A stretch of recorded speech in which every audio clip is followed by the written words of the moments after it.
Hi, everyone. Thank you so much for having us today. This is Story to Shelf with Range Me, and we're really excited to have here in our little studio, our virtual studio, Micheline from Bazzle Baby and Vanessa as well from Bazzle Baby. Thank you so much for joining me. Thanks for having us. Thanks for having us. Just so everyone knows, Micheline is the owner and CEO of Bazzle Baby, and Vanessa is the partnerships and brand manager at Bazzle Baby. So thank you so much for being here today. We are really excited to hear a lot about your story and how it came to be. So I might hand that over to you, Micheline, if you can just let us know a little bit about how you started Bazzle Baby, when your journey started, and yeah, we'd just love to know more. Sure. Bazzle Baby began when I was working a corporate job, and it was a side hustle with, as some would call it, with a friend of mine who had 4 kids and really went to England and found bandana bibs, and then came back from England and did not have then there was no bandana bibs in the United States. And so we decided to bring the bandana bib to the United States. So Bazzle Baby is the original brand that brought bandana bibs to the United States. And so it was really great. And then we shortly after that got our bandana bibs into Target. And wow. it was a huge moment for us.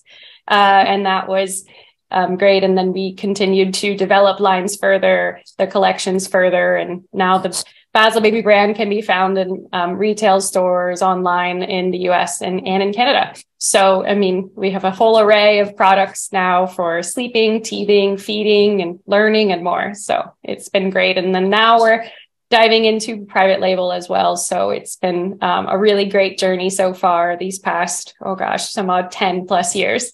Wow, I was going to actually ask when you found it. So you started from the dribble bib, which I actually remember using on my son. They were awesome. Yeah. And that's cute as well. Yeah. And now you've expanded beyond into sleeping and other categories. And and Target was your first. And how did you go about, I guess, getting into Target, and what was your story like beyond that? So back then things were a little different, and there was a lot of reps around and options. And I met a rep who really was, his wife had developed another product, and he worked in health and beauty, and approached me and said, I would like to rep your products, with my wife's product that she developed. And I said, sure, but I can't pay you, and he's like, no problem. I will, I'll take commissions whenever I get you in. And we just developed a marketing, campaign, a whole, presentation. And I really was just doing it to see what happened. And when he came to me a couple of months later and said, hey, Target's interested in picking up your line, I mean, my jaw just dropped and I couldn't believe it. And that is when it was a huge moment for us, and we had to build a mass retail infrastructure.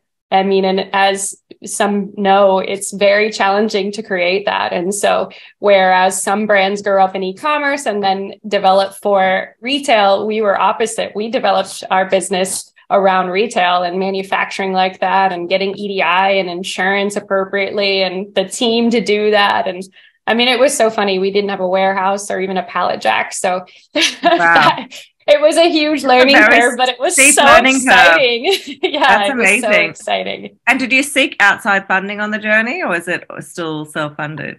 So it was self-funded for a while. I kept my day job for a while, probably until about 2019. And that's when I quit. I mean, I quit my day job and then definitely invested more funds into the business and built a team and, made it an official journey for me. So, yes. But we did there was quite a long time that I would say, bootstrapped it, as some would say, and really tried to self-fund it, friends and family, until we just became too big and the quantities, became too big. So. Wow, what a story. And so we've got the lovely Vanessa here today. And what I'm excited to hear from Vanessa is we were chatting earlier before we switched on the camera, and Micheline was saying that Range Me and ECRM has made Vanessa's job easy. And I'm sure it hasn't made your job easy, because I'm sure you have a very challenging job, but you've got great products to sell. And would love to hear about how RangeMe and ECRM have assisted that journey for you, and any tips and advice you'd give to the audience. Yeah, absolutely. ECRM and RangeMe have been great as a brand partnerships manager, and being able to set up a storefront, a virtual storefront that shows all of our products and showcases our brand and our different diversity certifications and things that we can offer, as well as the sessions that we can be involved in. So the baby sessions have been amazing. They're quick virtual meetings, but you really get a sense for what the buyer wants. You get to meet them face to face and really understand if this is going to be a fit, so you can have a longer meeting after that. And especially the diversity meetings, those have been great. They share the same interests as us. We're a diversity and minority-owned brand. So it's great to meet the buyers that are interested in that, and a lot of the diversity leaders at these big retailers, and really start to form those relationships. And with retail sales, it takes a little while, but it's all about the follow-up. And we've had such great success. We met Kroger, we've gotten to Kroger, we've gotten to BJ's, we've gotten to Sam's Club. Wow. Yeah, we've had some really, really great success. Private label brand, we launched Family Dollar. So it's been tremendous. Yeah, tremendous. Successful. And you spoke earlier on in the days, Michaeline, that you had to go through an agent or broker when you went into Target with those bigger accounts, Vanessa, that Vanessa just mentioned. Did you have to go through a broker or an agent for those, or were those all direct once you had yourself established?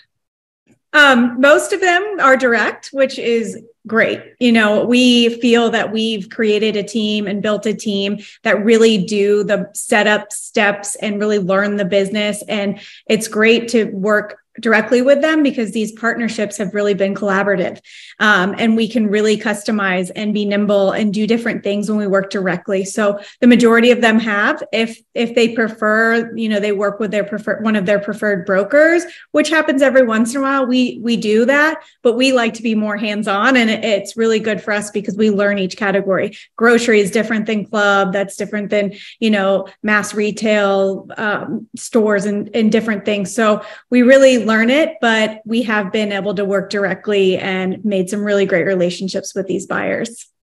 That's amazing. Wow, some really great success stories. And I'm sure Target was the one that led the way and, you know, gave you your foot in the door. But what awesome number of retailers. Not a bad place to start. Target is not a bad place to start. Not a bad story. Yeah. So it's so interesting, because in the last few years, the focus from the retail landscape around minority-owned businesses has been a huge focus, and it's been a huge focus at RangeMe and ECRM to help our retail partners highlight minority-owned businesses. So, Michaeline, it'll be great to hear from you about like how that has put your business, set your business apart, and how that has worked in the favor of your business, and how you still continue to promote yourself as a minority-owned business.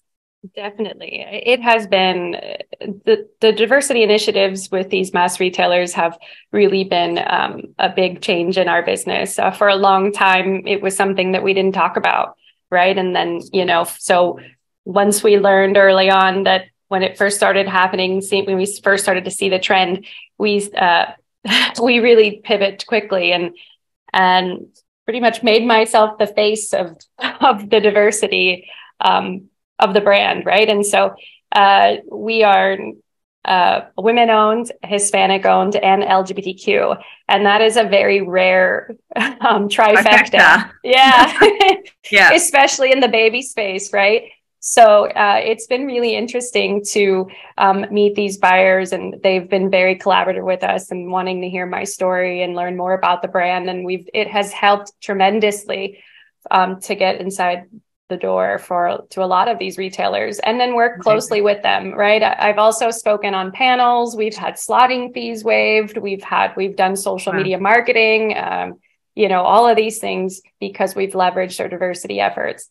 And the certifications are quite cumbersome to get and to maintain, but it's just well worth it. I mean, so I highly recommend it for anyone, anything, whether it's women owned or Hispanic, whatever it is, if you can get certified in any of those things, I mean, it really helps. And it's great to hear that it is hard to get those certifications, because it does mean that it is more, it's Yeah. specialized, and the retailers know you've gone through that process.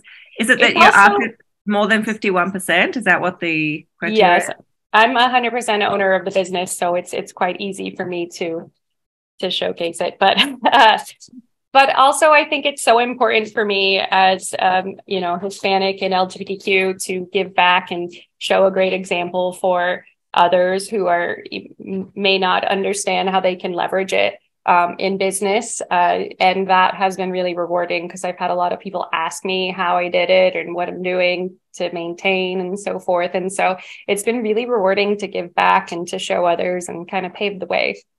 Amazing. So listeners can just connect with Yeah. after this interview on LinkedIn. I'm sure she'll be having you should just write a book.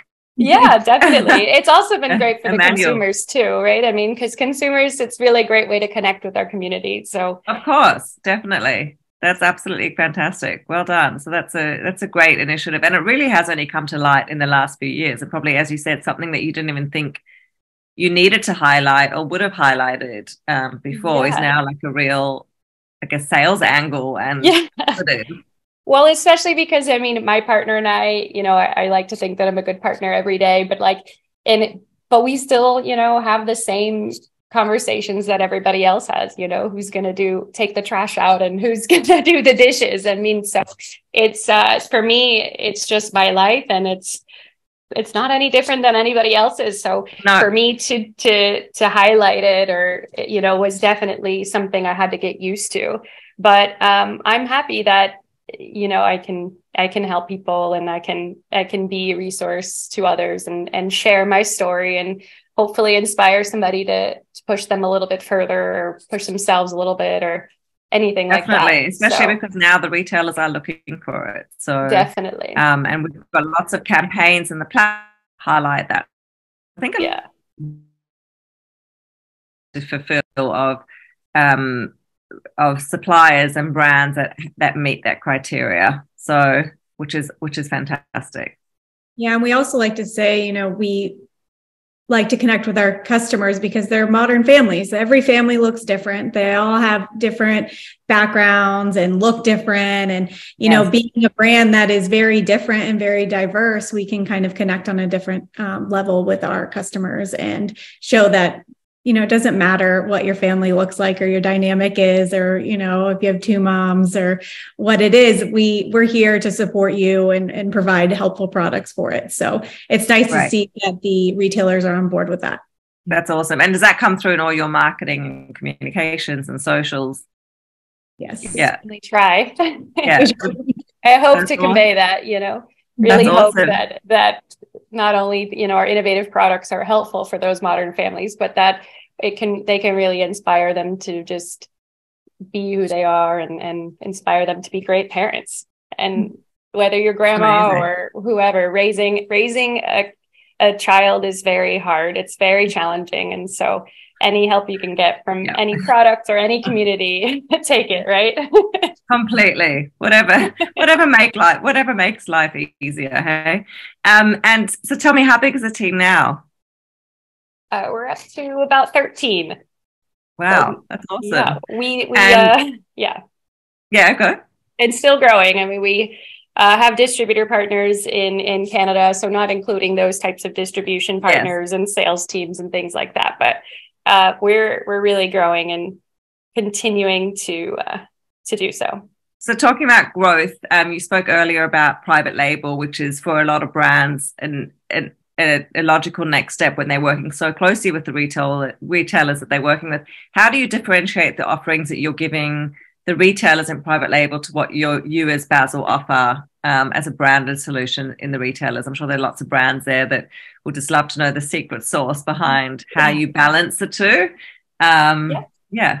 It's really about having really strong partnerships with your manufacturers, right? Understanding how your products are made, what tweaks can you make that still have similar value, but will cost less, or still have an innovation part that you can offer in a different manner, or a different way to do your to create your products. And maybe it could be just a different material that you use, or offer something different than you do for one brand versus the other.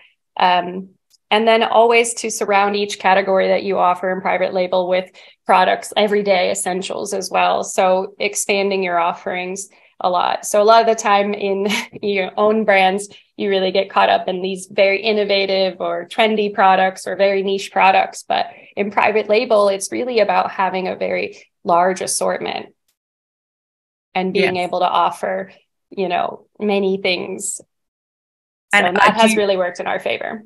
Great. And is it with most of the major retailers you work with that you offer private label? Is it just Target or a handful? It's a handful, right? So really, for us, Bazzle Baby is a great fit for Target brand. And then, our Lars and Lola brand or other private label might be a better value proposition for, say, a dollar store type or a value brand, a Big Lots or something that's a little bit, that looks for that has a value proposition. Awesome. So it's really about being able to serve the retailers. That's amazing. And because you are so closely working with them, it's great to be able to ask them, hey, like what is it that you're looking for? What is it that you need? Is it a different buyer though that you are dealing with? Yeah. For bigger, retailers, it is a different buyer. And has ECRM and RangeMe assisted with the private label connection as well? Yes. Vanessa? Definitely. Vanessa? Yes, absolutely. So we have our own private label brand, which we call Lars and Lola, but we also can do it under their own brand. So we can, if they have, for instance, Target has Cloud Island, we could make products under that label. But we did meet Family Dollar through one of the RangeMe diversity and minority owned sessions. So that's been a great collaborative partnership. We really love working with that team. And since then, we've had a lot of other conversations with big retailers that are in the works. So it's definitely a great area for growth for us. And I'm pretty excited about the potential there. So is the future of Bazzle in private label, or is it a combination of both? The future of the company is definitely a combination of both things. Mostly from a manufacturing standpoint, you're able to leverage, hit higher MOQs by having both and really service both sectors really well. So there's a benefit to having both in the business model. Amazing. And what's your growth plans for the future? It really is to expand the private label further to balance out the owned brand business, and then also to expand in international markets further. We're in Canada now. We've got into Taiwan and do a little bit of business in Hong Kong and Japan, but we really want to expand that even further into Europe and so forth. How exciting. Well, let RangeMe help you into Europe. That's really exciting. And one of the things we always ask is for our listeners, I'm sure you've had lots of learnings and lessons along the way. What are one of the biggest F-ups or moments that happened where you've obviously learned from and you've become hugely successful, but can you share one of them with the audience that we could learn from perhaps? Definitely. I think would say that mine was to not, I didn't jump into it quickly, right? I wish I would have taken the leap faster than I did. I was, nervous to do that. I was nervous to quit my day job. But I finally did it, and I did it by building a really solid plan. And then I just said to myself, okay, I'm going to execute this plan really well for the next 2 years and see how this goes. And just thought to myself, okay, I can try this out. And if not, I can go back and get another job. Right. But I wish I would have done that sooner. I really held on as long as I could. I fought it as much until I just couldn't anymore. So my recommendation would be to just go for it and try it, and something beautiful might happen.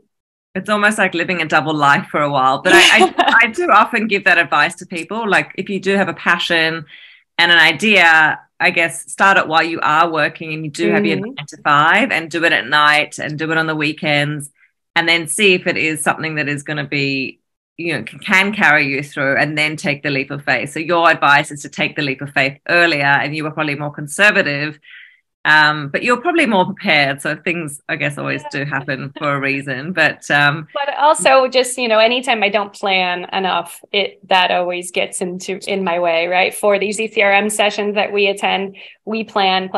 Every retailer, every buyer that's on the list, we discuss and say, what is our assortment going to look like? How are we going to make the most out of our 10 minutes or however much time we have? And so I think that just being an entrepreneur or being a business owner, it's all about a female, whoever. You just, planning is really, you're executing the plan that you create, You hit the nail on the head, because that is the key to the success of a lot of these sessions, is understanding who you're presenting to and doing the research before. And they really appreciate that, the retailers, because that's what makes things expedite and happen quicker. Because if you go into that meeting blind and you haven't prepared and you don't know much about it, then you're wasting 5 minutes or at least half the meeting on that. So I think it's a great tip and a pointer for people that are meeting with prospective buyers, is do your research and be prepared. I think follow up. I mean, it's all about what you put into it, right? So you can sign up for a session, and if you don't prepare and do the research and plan and then do all the follow-up, things don't always happen right away. Everyone has a different planning period and a reset and everything. So you have to really do the follow-up and put the time in and the effort in to find the great partners and the ones that want to work with you.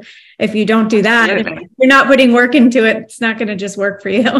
No, you always be selling, they say. You've just got to, you've got to hustle if you want to make it happen. Well, thank you both so much for your time. It's been great to hear more about Bazzle Baby and your growth plans in private label and on the branded offering, and your expansion from Target in the early days to beyond, and quitting your day job and being 100% owner and founder of the business, Michaeline. That's actually absolutely amazing. And I would say just continue to keep it the way it is and manageable and small, because that's when things happen quickly, and that's when you can be nimble and respond to changes quickly. So I think you're in the sweet spot, and I think it's you've done an incredible job. So well done. And to you, Vanessa, for cheering those brand and retail partnerships, because without you, I guess that wouldn't be happening. And you obviously got that passion and hustling in you, and that fight. And while ECRM and Range Me has been amazing, has been great to open those doors, it doesn't happen without you being in their face all the time. So you've done a fantastic job. So well done on that. And thank you so much for both joining us here today. And we look forward to interviewing you in 10 years' time and hearing about your incredible stories. Looking forward to it. Thank you for your kind words. We appreciate you, Nikki. Thanks for everything you've done.